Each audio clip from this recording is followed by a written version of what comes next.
Yo, what's up guys? Ayan, tapos na yung ating sasakyan. Napalitan na yung brake pads niya, tsaka yung brake shoe niya. Yung mga fluids guys, okay pa naman daw. So, maraming salamat kay Sir Adrian. Yung napakagaling at napakagwapong mekaniko ng South Speedway Automotive Center. Dito lang po yan sa Legazpi City. Malapit sa SM Legazpi. Yo, what's up guys? Ayan, nakasalang na yung ating si Tomoyo. Ayan yung pangalan ng ating sasakyan. So, ito pala yung natin, trusted mechanic ng Speedway Auto Center. Walang iba kundi si Sir Adrian. By the way guys, kapatid siya ng ating co-teacher, si Ma'am Jubes Agarin. Senior high school teacher natin. And guys, so dami natin ipapacheck yan. Ayan, umaangat na. So kapag may sasakyan talaga, kailangan yung preventive maintenance, aalalayan natin at i-update natin. Kasi syempre, sa kalsada tayo, madalas, syempre, kailangan safe na safe yung ating sasakyan. Alright, nilog. O yan nga, ipapacheck ko. Yan guys, may alog yung ating gulong sa unahan. This is why. Okay.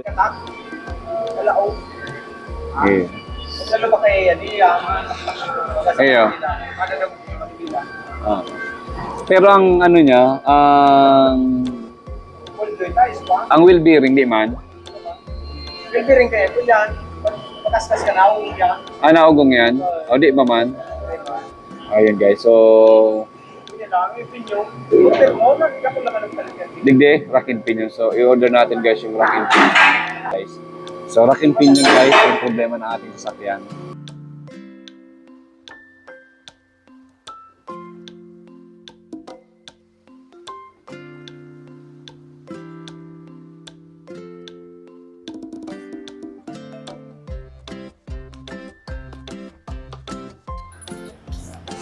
This vloggeries tayo guys, ayan.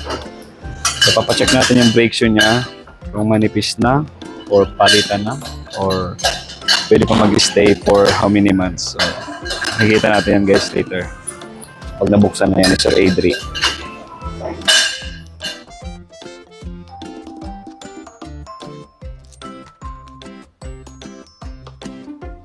So yun guys, so lahat ng gulong natin guys, ipapacheck na natin kay Sir Adrian para malinis na yung mga brakes niya. Ayan, syempre. Kailangan nyo.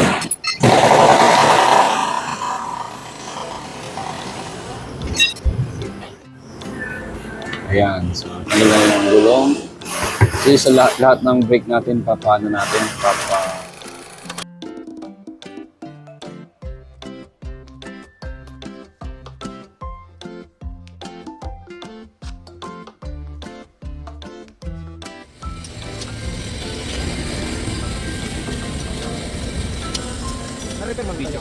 Day na? Mas marami na mag-replace ano?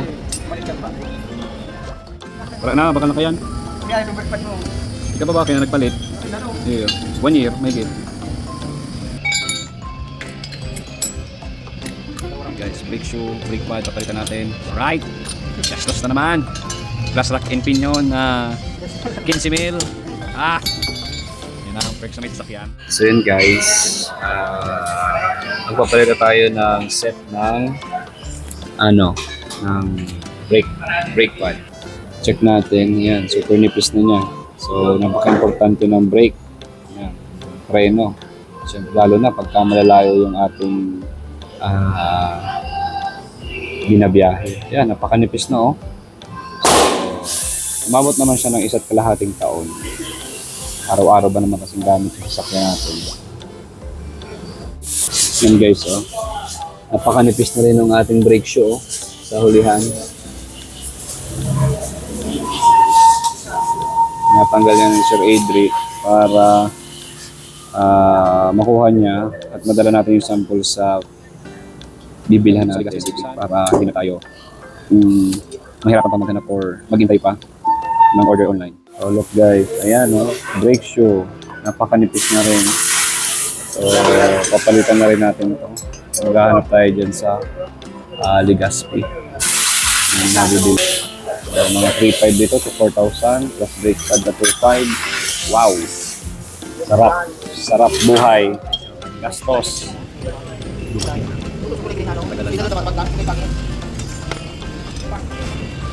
Siyempre guys, from luma to bago.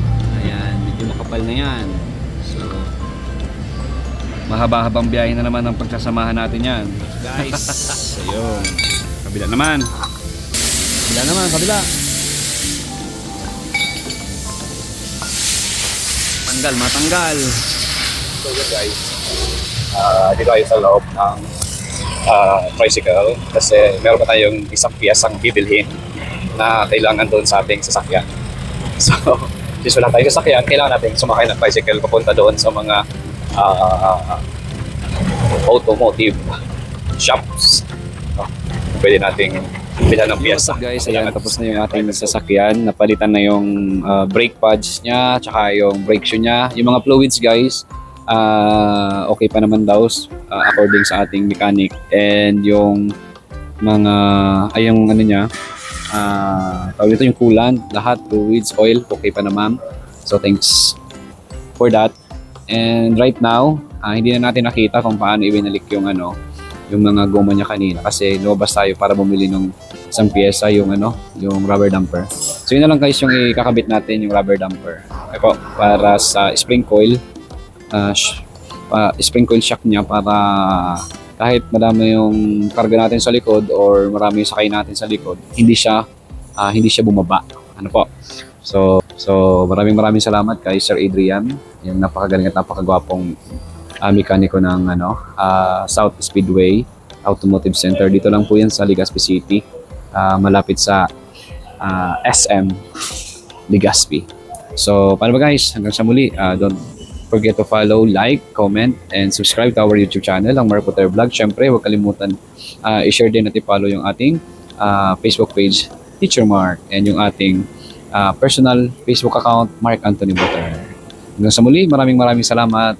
Ito si Mark Potter Vlog nagsasabing magandang tanghali sa inyong lahat.